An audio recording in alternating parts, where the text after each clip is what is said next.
Hello, hello. Welcome to another episode of The Actor's Agenda. Hello again. How's everybody doing today? How are you doing? I'm tired. I'm good. Yeah, tired but good. Yeah. I almost said welcome to season 4 of The Actor's Agenda, but it's only episode 4. Yeah. So there's that.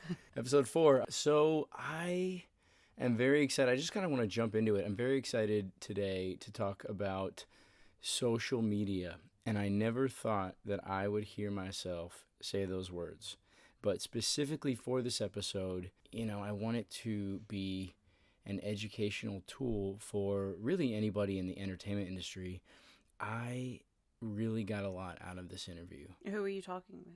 I was talking to Rahul Rai. He started as a dancer in a movie and he got the bug. He grew up in Long Island, New York, and he's been in Los Angeles now for a number of years as an actor. His career really changed during COVID when he started creating TikTok videos. Oh, he's a content guy. He's a content guy, right. but as a dancer, the videos are. The videos are about dancing. They're about pop culture. They're about funny little skits that he puts together. Into it. He tapped into it, but he really treats it like a business, and then he really enjoys doing it. And my conversation with him changed my mind about how to approach. Okay, so if I'm being honest with you, I think the shift in my perspective around social media changed at the end of last year when I was talking to some friends, because I used to hate social media. I would talk badly about it to anybody that would listen. You still use it for your business. Yeah, well, I think it's a tool to use for business, but it's also a way to connect with people around the world and fans. And I think that a positive of social media is an exchange of information. You can scroll through Instagram or TikTok or whatever, and you're sort of getting to know people. You're hearing firsthand. Interaction that you otherwise wouldn't normally have. Mm-hmm. I'm of a different generation to you, so there is resistance, but I've chosen, it's a choice for me. There's always the debate where the older generations get left behind. And I don't want to fall into that, sure. But at the same time, for me, I actually really like my privacy. And so I don't feel a need to have to share everything all the time. But like with what Rahul is doing, there are these people who are entertainers, who are creating content that they're using social media as their platform so that they can get exposure. And I can understand that. Yeah, well, and it's also another way to entertain. Of course, you don't want to be the person in the horse and buggy waving out their little buggy at the person driving by in the car, saying, oh, cars are just a fad. Like, it is kind of changing the way that, especially the younger generation, take in content. And I think that's why Hollywood is so nervous about movie theater. Yeah, it's encouraging very short attention spans for, these younger generations. But as an entertainer, to be able to reach the masses and to have these channels of opportunity that otherwise wouldn't exist, and I do see its value. That's absolutely what happened to Rahul. During the pandemic, he started creating these videos, and then his TikTok blew up to 5 million followers, and he was having a hard time getting representation and having people take meetings and everything else, and now he has an agent, he has his manager. Things are happening for him, and a lot of it has to do with TikTok and his social media presence. And I think that it's because he has found a way to use what he has and his comedic chops and his skills to connect to a fan base in a way that entertains them. Yeah, and that's somewhat what entertainment is supposed to be. But here's a point. Okay. When there are these projects that are going out on breakdowns where they're asking for talent with social media followings of 100,000 plus or 1 million plus, hands down, it should always be the best actor for the job that gets the role. We know that that's not the case. We know that a lot of times, especially now, it does matter how big your following is, but it also matters when you go to events and when you're marketing yourself and when you're making networks. I think social media is now just another means to market yourself and to make connections that you wouldn't otherwise make. And Rahul actually talks about that, about business, about branding. I enjoyed this chat much more. I'll be honest with you. I was nervous for the chat because I consider myself someone that knows less than the average person about social media. So I was genuinely curious. I went in there with a lot of questions. Yeah, it was and an informed Rahul, conversation. It was an informed conversation, and I found him to be very pleasant.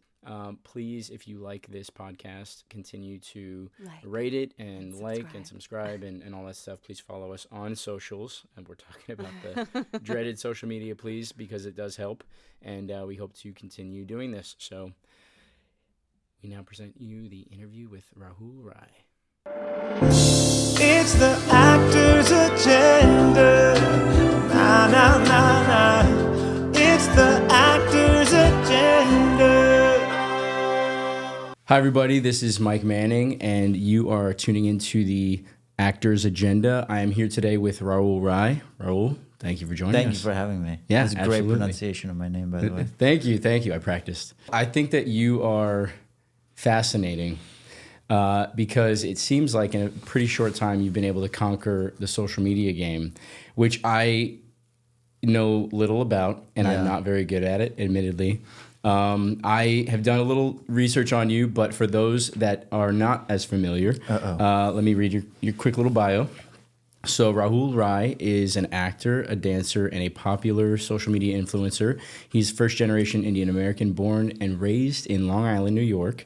Rahul has been featured on shows like Grownish on Freeform, Barry on HBO, The Upshaws on Netflix, as well as a handful of theatrical productions and films, including When Harry Tries to Marry, Cigarette Soup, and The Distance Between Us. Nice. As a content creator under the name @The Real Rahul Rai, Rahul has a whopping 5.2 million followers on TikTok and a whopping 1.4 million followers on Instagram. His videos often depict real-life situational comedy or pop culture comedy.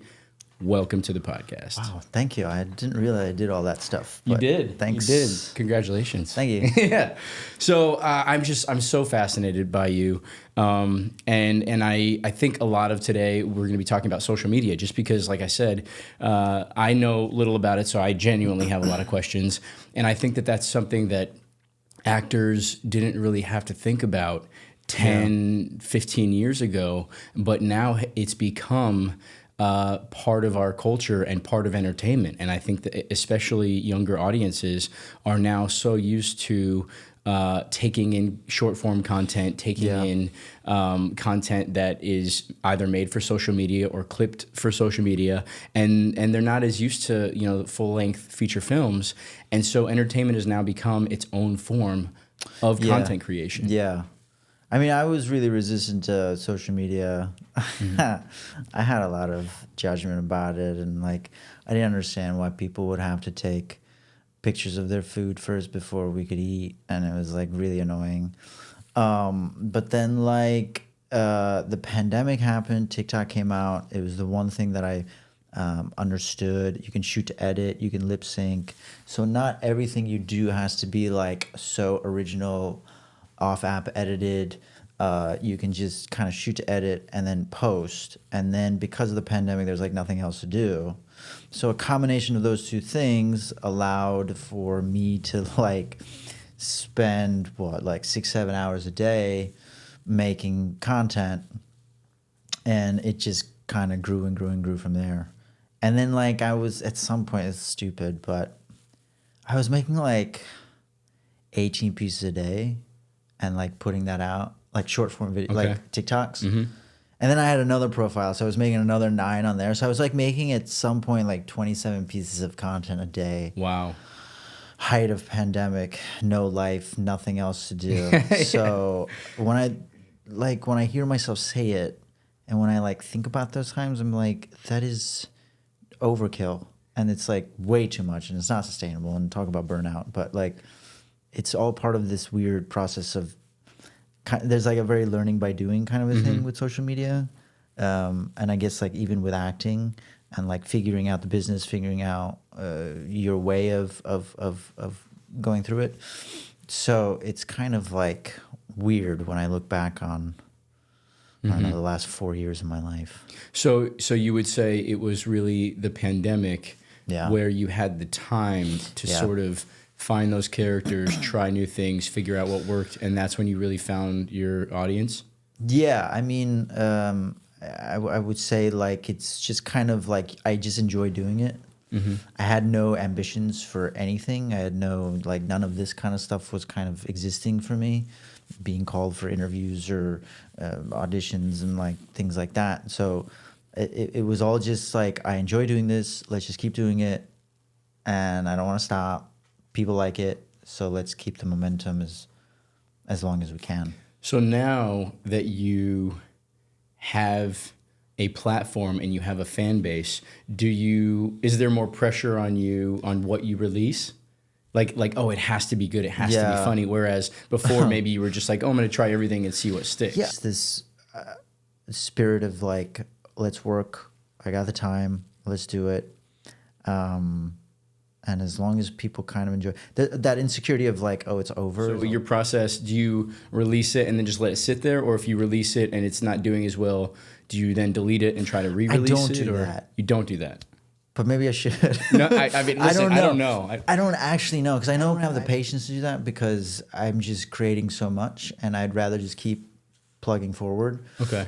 If I go through a stretch of time where everything is just dying and dying and dying, okay, then we kind of, that's just part of the ebb and flow of it. Like, sometimes you're hot, sometimes you're not. Yeah. There's no kind of escaping that. I love how roller coaster. Casual you are about it, because on the inside I'm not. Right? You know what I mean? I'm dying. You're on the doing inside. a good job at the facade. No, I love how casual you are, because for some people that I know that are social media influencers, they become obsessive. And maybe on the inside you are, but at least on the outside you're giving off, very chill, very like, okay, I just try it. I just do it for me. I don't care, man. I'm a Pisces, so I'm very volatile inside. On the outside, I'm very calm and cool and collected. Okay. So speaking of Pisces, that reminds me of one of your videos. Oh yeah. When you're comparing horoscopes. And you're like, oh, fire sign does this, water sign does this. And then you have videos where you're quoting Aladdin, and you have videos where you're two different people and you like have different wardrobes and everything. Like, where do these characters come from for you? With the character stuff, the whole towel on my head kind of started with like, I was lip syncing. I did a lot of lip sync content. And I was like lip syncing to the Kardashians, and I thought there's something missing here. And I should put like a towel on my head as if they're in the spa getting their hair done or whatever, or like coming out of, and they're drying their hair and then having the conversation. So from there, the towel on the head kind of grew from there, because people really liked it, and I wasn't very good at tying it, so it like kept falling, which creates kind of like a comedic effect to it, because I just keep talking, it's like falling. And then I saw things, a lot of my favorite creators kind of creating characters and using their own voice. And so I knew that that's kind of where I should start going and start using my own voice. So then that's kind of where this character of the towel-headed girlfriend, Bae, came from. And it's just kind of stuck. And then it morphs unconsciously. But when I look back on it, it kind of morphs into this vehicle to then comment, hopefully in a comedic way, observations about couples and relationships, and particularly the dynamic between boyfriend, girlfriend, or male, female kind of partners. And so that's kind of what it becomes. So like anytime I see something that's quirky about a couple, or women doing this, or men kind of responding in this way, it's like that these two characters become a vehicle for me to do my own interpretation of whatever it is that I see. If that makes sense. So comics that I know, or musicians that I know, they're always taking notes. They're out and about. They're always observing life. And then they're taking, oh, that's a funny thing. I'm going to add that to my bit as a comic. Or, oh, I'm going to put that in lyrics to a song. Do you find yourself taking notes? Yeah, I voice memo a lot. Okay. So sometimes I'll hear a line. Sometimes I'll see something that people seem to like. Or I'll just watch my own like experience of life, of how I'm sort of living it and interacting with people. I'm like, there must be something there, because, maybe that's because I'm an introvert. So now I have something to comment on being an introvert. or being a Pisces, or you know, whatever it is. Or in the comments, you start learning about what your audience likes. And I didn't know gray sweatpants was a thing. Like, I didn't know that was an attractive thing for women. I didn't know that was like the yoga pants. So you guys. wore gray sweatpants, and everybody was like, more gray sweatpants. Yeah, or it's just I just saw that conversation happening. Okay. And then there's like this huge book series that people talk about, A Court of Thorn and Roses. That's like a huge thing now. And so now I'm reading that book. It's fantastic. It's so good. It's so good. There's this whole smut thing going on. Okay. I don't know what smut is, but it's like fantastic.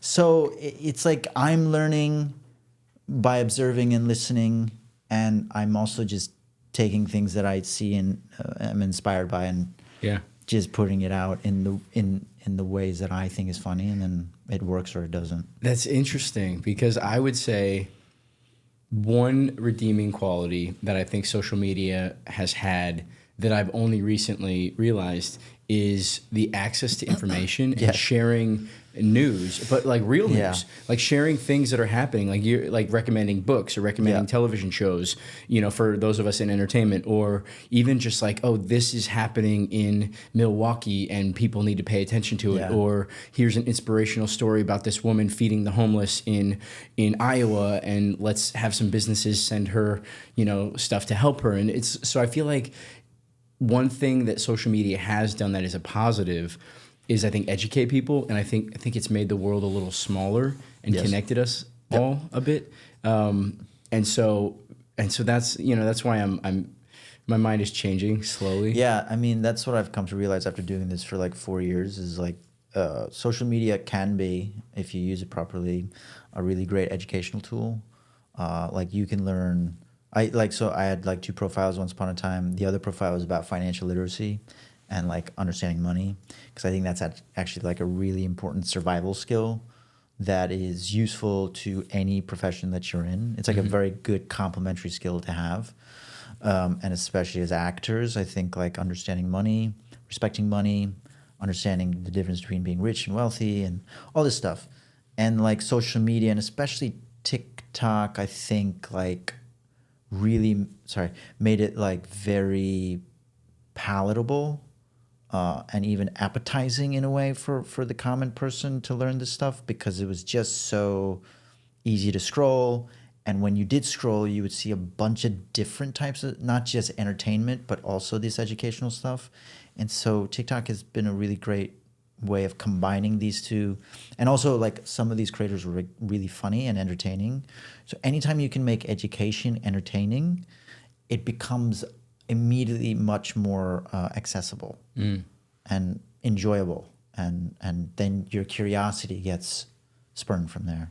That's great. Yeah, that's great. So do you still have both pages, or not so much? I'm not really active on the other. It's called The Layman Investor, but I'm not really that active on it because I kind of ran out of things to say. It's kind of repetitive, and I kind of, creatively speaking, I'm not like sparked by it. But well, you're also doing 3 to 20 videos a day. Yeah. I feel like you're doing all right. Like I feel like you're reaching your quota. But it's there, so it's like that's also the thing about the internet is like it kind of doesn't die. It doesn't go away. It's there for better or for worse for the rest of your lifetime. So people can always access it. Okay, so you're king of the social media game.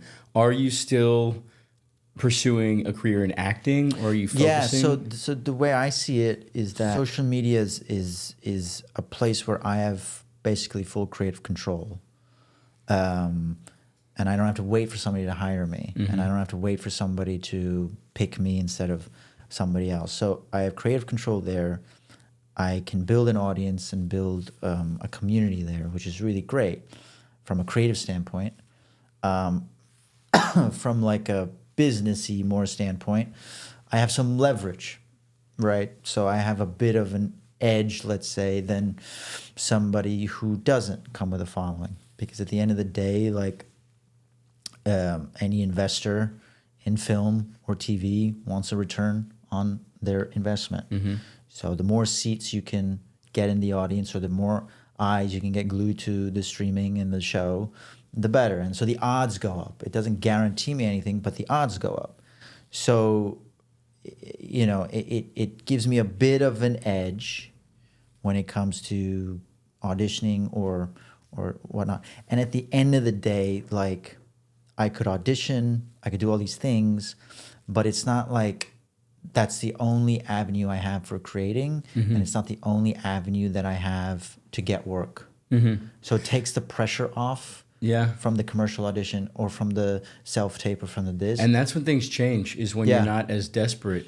Right. I would say a lot of new actors, especially, they walk in the room, and speaking as somebody that has produced projects and cast my own projects, I would see actors, as soon as they walked in the audition room, I would see actors that were desperate, that needed the role. And then the actors that were not desperate, or at least were good at pretending that they weren't desperate, that were like, okay, you know, give me this role or not, I don't care, you know, kind of had a bit of a calm coolness to them. Those were the ones that I psychologically, we as human beings, we want what we can't have. And we're like, oh, do they have, you know, you start creating these narratives in your head. Do they have other projects that they're doing? Why do they not care as much? Why are they not desperate? Why is this? And I think it allows the actor to come in more of a position of power. Yeah. And for you, the way you're talking about social media, I just started thinking about that desire for control. That is exactly why I started producing. And writing and creating, because I was so tired of waiting by the phone for permission to be a part of somebody else's world that they created. I was like, you know what? I'm just going to create my own sandbox and invite my friends to play, and let's see what we create. And I think I got lucky with my first, you know, handful of sandboxes that they sold. Like you said, they sold, they made money. They did pretty well, you know, in relation to like the budgets and the resources that we had. And now I'm just creating more sandboxes and more sandboxes. And you're right, it takes the pressure off, because now I'm meeting with casting directors to potentially hire them for my projects. Right. And so it levels the playing field. It's not me meeting with people being like, I'm an actor, please give me a job. It's, I'm a creator, let's collaborate on something. Let's see how we can work together to create art. And I feel like with social media, it's you're a creator now, and you are the CEO of your own company, and you bring this brand and this marketability that did you know that you were doing this while you were starting to create during the pandemic, or did you expect this at all? It's not a conscious thing, but it's like a combination of just doing it, and then all this self-education that I was doing with financial literacy. It's like you kind of learn how to combine them, and you see how they're kind of complementary skills. And financial literacy gets you to start thinking about money-related things, tax-related things, business-related things, because it's important. You know, your material existence runs on money in a way, and so to have a deep respect for it, to understand that, you know, if you are lucky enough to have a hit or to make some money, to not blow it, to learn how to invest it for the long run, to understand money is your greatest employee, not just a means of an exchange. So money can outwork me, no matter how much passion I have. So I have to set aside some level of that, so that way in the long run, and the way I think about it is, if I'm well invested and my money's making me money, then I don't need the money from renting out my time even more so now, which means the power of my no goes up. So now I'm not even as desperate to book a certain job or a certain thing or do a certain job just for the money, because I don't need the money. So now I can say no to a lot more things and say yes to the few things that really matter to me. That matter. That's great. So I have leverage. The power of no. Yeah. And people don't realize that. It took me a long time to realize the power of no. Yeah. Especially when I first moved I've been in Los Angeles now for over 13 years. It hurts to say that, but I also love saying that, because I've been doing what I love. And I used to say yes to everything. Yeah. And I think that that's important in the beginning. I think that you want to be on set. You want to be building these relationships. You want to really jump in head first and learn all of these skills and just have that on-set experience and that experience, even seeing a play or seeing a show or seeing, you want to say yes to as many things as possible. But I think at some point that changes. Some point you realize that you only have so many hours in a day, and that your time is valuable, and your time is the only resource that you're losing. You can't create more of it.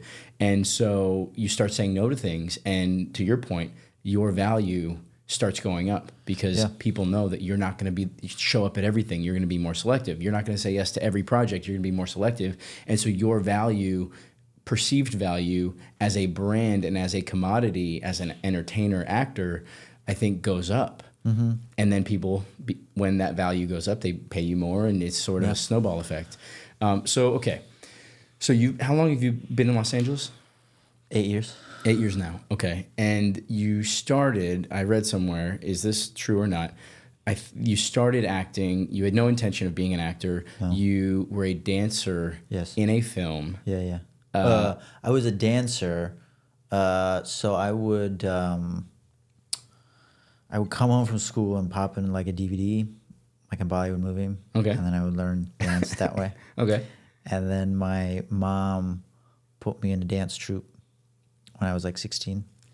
And then we would go around doing performances. And then a director happened to be in the audience in one of the performances. And then he had me audition for a film that he was making. So that was when I did my first film when I was like 18, which is When Harry Tries to Marry. When Harry Tries to Marry. Okay, I need to go back and watch that. So you're 16 in the movie? I think I'm 18 when we shoot it. 18 when you shoot it. And then I'm 19 when it comes out. Okay. Yeah. And you were living in New York at the time, still? Yeah, I just graduated high school. You just graduated high school. You do the movie. You fall in love with acting, and then you move to Los Angeles. After doing that film, I went to college. I was supposed to go to college. I missed a semester, and then I eventually graduated. And then it was 22. I really started kind of pursuing acting. And then I think when I was like 24, I moved to LA. Okay. Moved to LA. And how was that experience for you? Was it what you expected? Did you jump right in? Did you start taking classes? Like what did you do to sort of land on your feet when you moved here? Yeah, it was supposed to be like 3 months for pilot season, back when pilot season, I guess, was a thing. That was a thing. Yeah, it started as 3, then it became 6 months, then it became a year. Then after that, it became kind of indefinite. I'll just stay here and figure it out. And after, like, I had a manager at the time who asked me if I would do LA. And I was like, yeah, sure. So that's how I came here. And then I was like, should I take acting class? I was like, yeah, you should. Of course you should take acting class. And then they introduced me to an acting studio. And then I got hooked there. And I started taking class there. And I've been there for like the last 8 years. And so that's kind of like where I started. I was taking acting classes back in New York. I was working with somebody privately who was fantastic. And then I was doing like theater and stuff like that and kind of learning on the job. And then here at class, and then just auditioning for anything I could get, student films, short films. Yeah, you have to. Everything. Yeah. I didn't care. Theater, independent theater, crappy theater. Mm-hmm. A lot of crappy theater. Yeah. It's fine. I've been there. We can talk about that another time. Yeah, but it all kind of like, you learn how to just make things work. You learn how not to be so precious about things. You learn like this is actually a job. Yeah. And there's just something about it. Like, it's not glamorous. It's not pretty. And you learn to like maybe get slightly tougher. You learn to work with different egos and different types of people and just make it work. Well, that's one of the reasons I created this podcast, is because I think that there is so much information out there on the craft, on the art, on being an artist, on do I study Meisner, am I method, am I this, am I that, and people or they can jump into a class. Yeah, I think that so many classes or these books, you know, especially the older ones, they don't really go into the business of acting. I remember I had imposter syndrome when I moved here because I had only done theater in high school, and I moved here and I'm like, oh man, I'm up against, you know, actors that have gone to Juilliard or actors that have been doing this since they were 2 or actors and so I was taking, at one point I was at Groundlings, I was at a scene study class, I was studying Meisner, I was studying at Leslie Kahn for comedy, I was studying, I was in class 4 days a week for I think like almost 2 years, and I got burnt out, and it was, and I think I learned a lot, and I'm very grateful for it, and I'm happy for it. But at one point, I just had to say, did I move here to go to class, or did I move here to act? And so I cut down to class like once a week, and then I started taking auditions more seriously, more aggressively, and taking meetings, and I really started relying on the business side of things, of like, okay, I've spent these first 2 years meeting with these directors, let me take them to coffee, meeting with these writers, let me take them to coffee, meeting with these producers, meeting with this, and I started paying more attention to the business side of things, and saying yes to things like you, even if it was a small short film, or even if it was a small SAG, ultra low budget, whatever it was. I started saying yes and getting that on-set experience, and work begets work. So one project would lead to another, and I found myself suddenly working, and I'm getting bigger auditions, and I'm like, wow, I'm actually an actor now. And I think that some actors make the mistake of getting comfortable in class, and they'll be class actors. They don't, they make excuses, and I think some of that comes from just maybe not knowing how to navigate the business part of it, but some of it I think comes from fear. At least for me, I had to shake off that imposter syndrome, and I had to, one day I woke up and I was like, you know what? I can't be doing this for another 10 years, like just being in class and not auditioning. I need to be more aggressive about creating these opportunities, or else I'm wasting my time. Why am I here? And so I think that's great. And for you, you know, I think you did that, and you did. Can I ask the studio? Anthony Mindel's Actors Workshop. Anthony Mindel, yes, he's great. He's great. He's such a great guy, and I see. I've been in his class a couple times, and I follow him on Instagram, and he has these great quotes and he's one of them, I think, that does actually talk about the business as well, which is why I think his actors get an added benefit to studying with him, because he's been around for so long, and he has working actors that he has case studies to be this worked for this actor, now you can try it too. So I think he's a great example of a coach that does both. Okay, so then you do Harry Tries to Marry, you move to Los Angeles, and then are you actively auditioning, or did things, obviously the pandemic closed everything down, but you're auditioning? I was auditioning for stuff that I was just self-submitting for. Okay. Like on Actors Access kind of thing? Okay. I'm trying to remember. I think I went like, after I came in with that manager, and then it didn't work out. So I think for about like 2 years, maybe a year and a half, 2 years, I went without representation. And I was just self-submitting and working that way, and it was great. And then it got to a point where I realized like there's certain doors I can't get into, and without reps. And so then you have to like figure out how to get a meeting, sell yourself during the meeting. But I think all the work that I was doing at the studio, the great thing about that studio is they want you to find your own voice. They want you to understand how unique you are, what you bring to the table. So you start creating this narrative internally that even though you don't have credits and anything to boast about, you can at least sell people on this narrative of what you believe in, what you bring to the table, and you have some real experience, because in class, this is what you're working on, and conversations and this and that. And so I think, the biggest thing, it's hard to get reps in the beginning, because it's this weird thing of catch-22 where a rep won't really want to represent you if you don't have credits, But if you don't, it's hard to get credits without a rep Without to a then rep. get you in Yeah. the door Yeah. to then book the right. So it's a very weird, backward situation. But that's where the art of, having some level of self-confidence or self-belief or having a vision and selling people on you're selling people on the vision. You're selling people on something that's not tangible yet, that you believe in, that you're working towards, and you have some level of an understanding of, yes, this is possible. And so, and finding reps is a lot, I guess, like dating, and it's a lot of bad meetings, bad dates, bad this, bad that, doesn't gel, you kind of force it, doesn't work, da-da-da. Yeah. But then all of that informs what you're looking for. So now you can get more specific about the person you want on the other end, listen how you want them to be, and what they should bring to the table as well. So it kind of becomes a two-way street now, instead of you being, I'm the actor, I need, I'm desperate for, if I only have.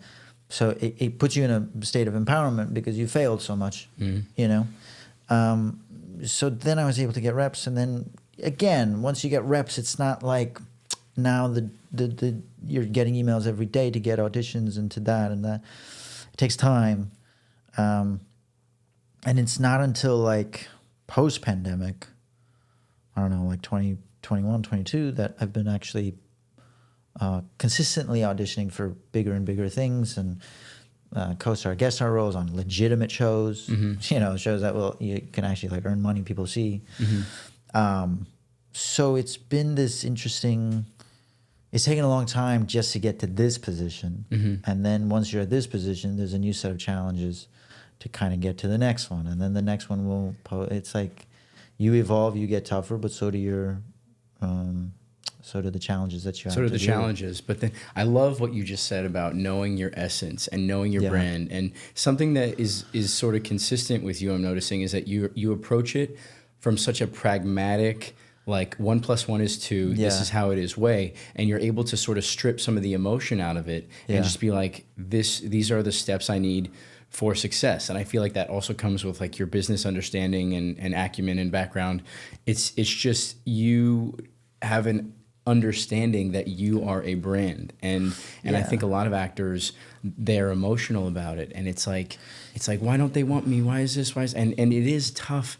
We care, right? We so many of us, we pack up from wherever we grew up, we move to Los Angeles or New York or Atlanta with a dream, a suitcase and a dream, right? And we care so much. So I get why people are emotional about it, but I think it's also important to take the emotion out of it and say, you are a brand.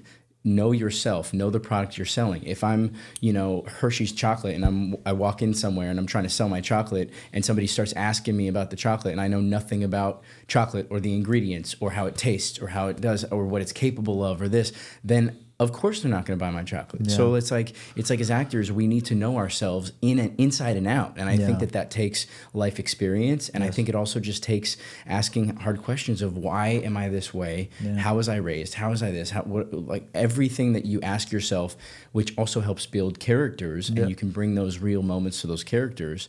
And I think that that's something that you can discover in acting class, but so many actors fail to do that. They don't know. They don't have their elevator pitch. They don't have their, okay, what flavor am I selling, right? And I think that you, through the process of taking acting class and really having that time to sort of incubate, it was sort of the perfect storm, it sounds like, that you moved here, you had some experience, enough to give you confidence. You found this acting studio that you loved. You worked on these characters. You evolved as an actor. You tried different things. You got to know yourself. And then the pandemic happened, and you had the confidence, but you also had the creativity. You had been building that muscle to sort of just be like, okay, I'm going to use social media now. I'm going to use my time to create, because I've been creating for years now in acting class. I'm sort of, I don't want to give that up. I love that feeling of being creative and sharing my art with the world. You do that, and then it hits, right? And that gives you more power, and and then the pandemic obviously ends, and then now your reps have more to work with. You know yourself better, and now you're getting more traction than you ever have. So it's not an accident. You're very you've done these things that make sense, and you've taken actionable steps to get to where you are. Yeah. And it's working. Yeah, I mean, it's a lot easier to connect the dots looking back and seeing how the progression works out in your favor. But when you're in the now to then look to the later, it's very hard to figure out whether what you're doing is going to pan out, work, or whatever. I think for me, the biggest thing that I have come to notice is like the things that I'm, for some reason, driven to do, obsessive to do, I should just keep doing. How they work in the future, how it leads to this, and that. It's not that it doesn't matter, but that's not the principal motivating factor. It's just there's this obsessive thing that I can't get out of my system. Yeah. And so that's why I keep doing it. That's why probably I've stuck with acting, because for some reason I can just keep doing it, no matter how many times I fail or how many this and that. You just keep doing it, because there is this. There's something that it gives me that nothing else gives me. There's a certain feeling of feeling alive and feeling worthy, or even feeling productive and feeling like useful. Well, that's why you're here, right? That's why you got the bug as a dancer, as a performer. You got the bug of wanting to be a creative and share your art with the world, and then you developed that in class, and then when the pandemic happened, you couldn't shake it, right? So you're continuing, and I feel like a through line with you is authenticity. You're building, you're getting to know yourself, and you're building, and that's what I hear. I mean, listen, I'm learning, but that's what I hear is important on social media too. You gotta be authentic.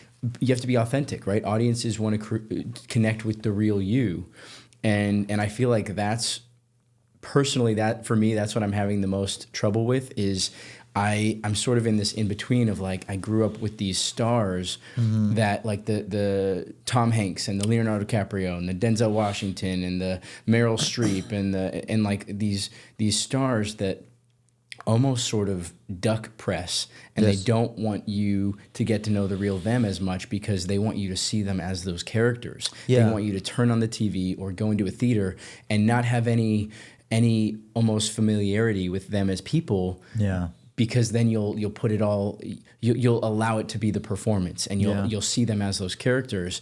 Whereas now actors don't care about that as much, and especially on social media, they're sharing their authentic selves.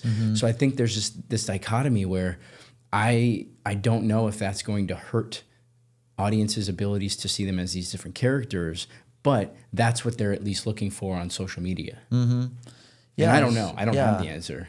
I don't know either. I mean, in some ways, when you're too precious about certain things, it doesn't really work in your favor. I think also with social media, when things start to hit and you start to get momentum, at least for me, I can say from my personal experience, is that you'll do just about anything for attention. And you'll almost like cross certain lines inadvertently or like unintentionally, but you just don't want to let go of the stuff that's working, because it's taken you so long just to get some attention and get some heat.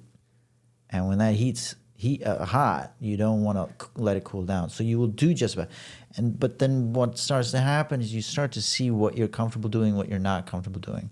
So you start drawing these boundaries. Okay. And there's certain boundaries that I can't cross.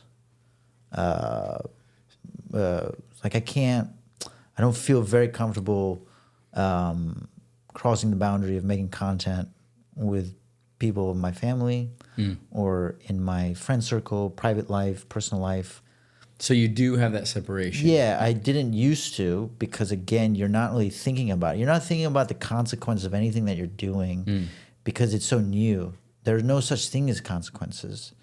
There's no such thing as people, crossing a line with you and harassing you or this or that and following you and da-da-da-da. So now you start to understand, because the world you live in is the same, but the environment is changing. And you're the same, but the way people perceive you is different. I will never truly understand, in a way, people's attraction to me, and I'll never truly have a grasp of the number of people that follow me because I don't see them. I'm in my apartment.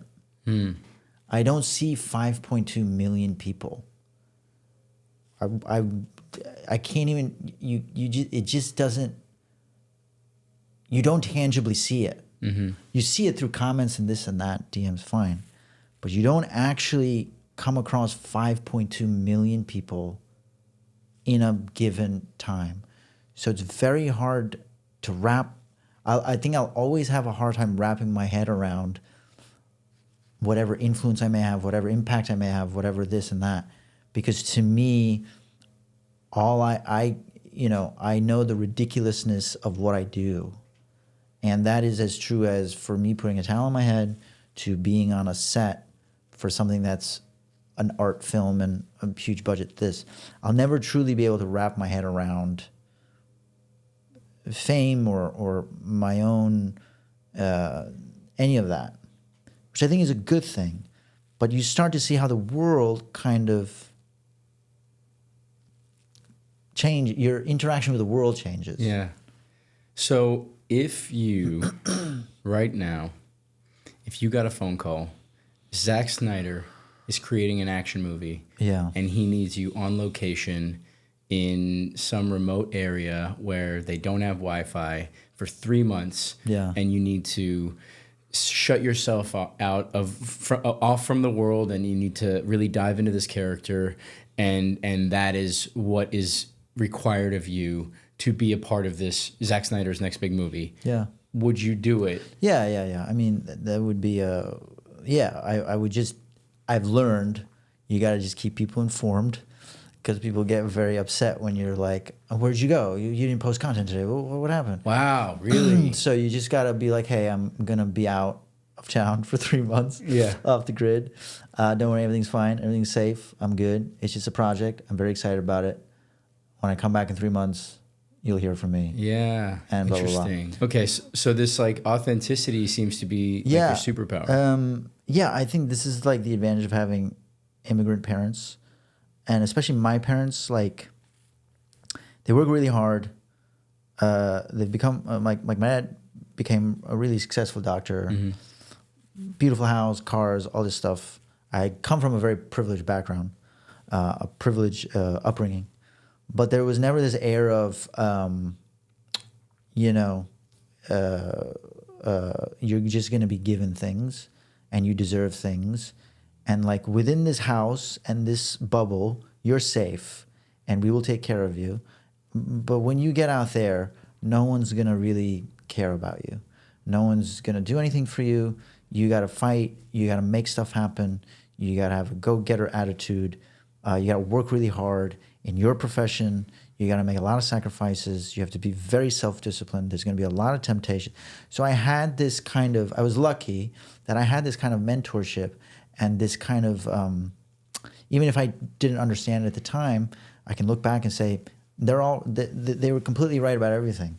They were completely right about how powerful self-discipline is, self-control is, the temptations, all this stuff. Because it's very easy to get knocked down. It's very easy to, because everything's recorded, everything is this, get canceled, get ruined, get this. So there's that. But then there's always this possibility of you can come back from it. It's like the cycle never ends. Like there is a way to come back from it, unless you have to. You got, I don't know. Unless it's like really, really unless bad. It's really bad and unless you're it's canceled. Like and, terrible. You know what I mean? But then you want to go and isolate yourself for 3 months for a different reason. Yeah. But yeah, unless you're canceled, that's a good point. It's like the worst that can happen is you fall on your face, you get back up, you try something new. Yeah. And you've sort of been able to do that with yourself and been able to take those risks and while also maintaining your entrepreneurial sort of mindset because of how you were raised. And so it's like the perfect storm of hey, I'm creating my art, I'm building these opportunities. And that's why I think that you found the success that you have in this crazy industry while you've maintained your sanity. Now, do you have any other things that you do, whether it's like sports or meditation or yoga or like whatever else. Do you do other things to maintain your sanity? I do a lot of Pilates. Pilates, okay. Pilates is a game changer. Okay. I highly recommend it to everybody. Okay. Yeah, I mean, I'm not a dancer though, so that's totally fine. Okay. It's great for your ass. Okay. It's great for the core. Great. And it's Okay. great. It's just great. Anyways, I can go on. Yeah. Pilates for your ass, everybody. Pilates for my ass. Yeah. Yeah, I mean, I try to stay active. Dance, I work out, Pilates, tennis. I love food. I love to eat food. Okay. I love to cook. I read. And then, like, all my really close friends, family from back in New York, I just make sure I see them every so often and fly back. Okay. Kind of like helps me reset a little travel, bit. sports. Yeah. That's important, and I feel like the natural endorphins that sports. I always tell actors, like, have something on the side that has nothing to do with acting that you love. Yeah. And if it can be something physical that also like makes you sweat, gets you, helps you maintain your health, like bonus, right? Cool. All right. So we're almost out of time. The one question that I like to end with everybody is, if you could look back and tell young Rahul, first moving to Los Angeles, one thing, if you could give him one piece of advice, what would that be? I would say,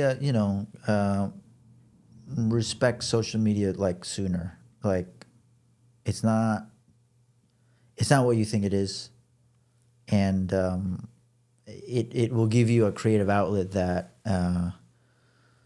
where you have all the creative control, and you have everything that you want to do, you can do, and you can do it whenever you want.